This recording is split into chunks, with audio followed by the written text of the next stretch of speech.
Have you ever spent 20 minutes at a Target looking for the perfect greeting card, only to settle for a $7 card that's just okay?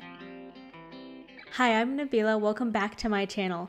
Maybe it's just me, but I hate spending money on things that aren't just right. You know what I mean? So buying cards has always been a struggle for me, especially since I know they'll be discarded soon after being opened. Today I've decided to take matters into my own hands, and I know I can do it better, so I'm going to be making some thank you cards. I'll be doing this using Linocut or linoleum printmaking, which has been used since the 1890s by many artists. If you want to follow along, here are the supplies. A piece of linoleum, a pencil, a Sharpie, tracing paper, a carver for linoleum, shelf grip lining, ink, an ink roller or brayer, a baren or a spoon, an inking plate or in my case plexiglass, blank cards to print on. I got these at Jerry's Artorama, and this is optional, but I'm using brown paper from the hardware store to cover my surfaces, but you could also use newspaper. First, I drew this picture of my cats in Procreate because I thought it was a cheeky way to say thank you, and I made sure to get the sizing right before I mirrored my image and printed it out. Then I traced it onto tracing paper.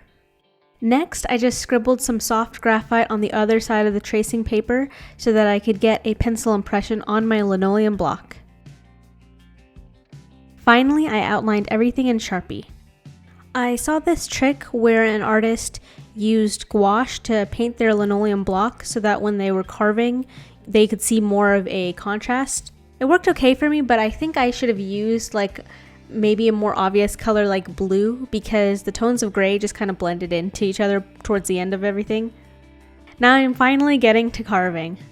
As I'm carving out my Sharpie lines, I'm moving my linoleum around so that it makes it easier for me to cut away from my hands.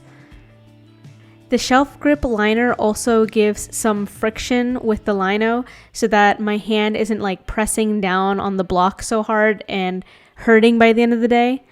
I'm not sure if that makes sense, but basically the shelf grip liner is helping me prevent my oncoming arthritis. Carving this out was an interesting process because I had to give up some of my control over my mark making to the lino cutter. But I think that's what makes Linocut art so cool to me. We live in such a digital world, and we can have high definition and see every pore on an actress's face. So we can get perfection in this digital age actually kind of easily. So perfection is kind of boring to me now. As cliche as that sounds, I really like that even at the end result, when I'm done printing these, every single print is going to be different. And I love the imperfection of that. And I love that it's, no one is going to have this piece of art unless I give it to them. And I don't know. I just think that's cool. Maybe it's cliche.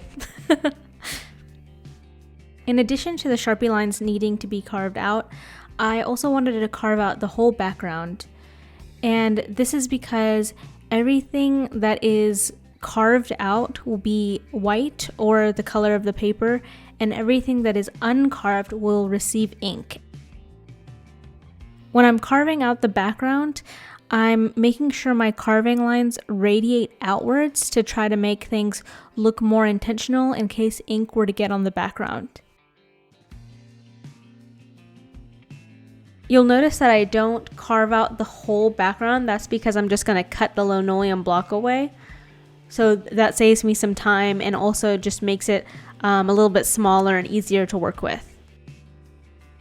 Now I'll do my first test print. So I'm going to put some ink on my inking plate and make sure that's even on my roller and roll that out onto my Linocut.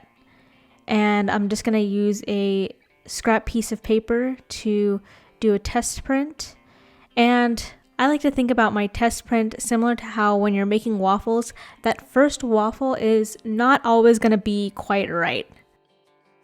So I learned a lot from this test print, and I carved out some more areas that I wanted to be defined, such as the separation between the two cats. I wanted to make sure that was defined, as well as the expression that the cats had.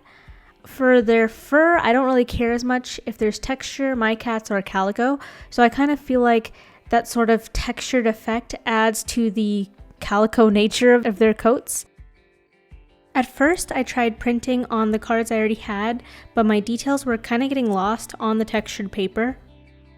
So finally I got some cards from Amazon that were thinner and had no texture, and voila! The cards came out so nice, and after experiencing so many issues with the first set of cardstock, I was so pleasantly surprised by the results. I hope you enjoyed making these cards with me. Let me know if you have any questions down below, and I'll see you in the next video. Bye!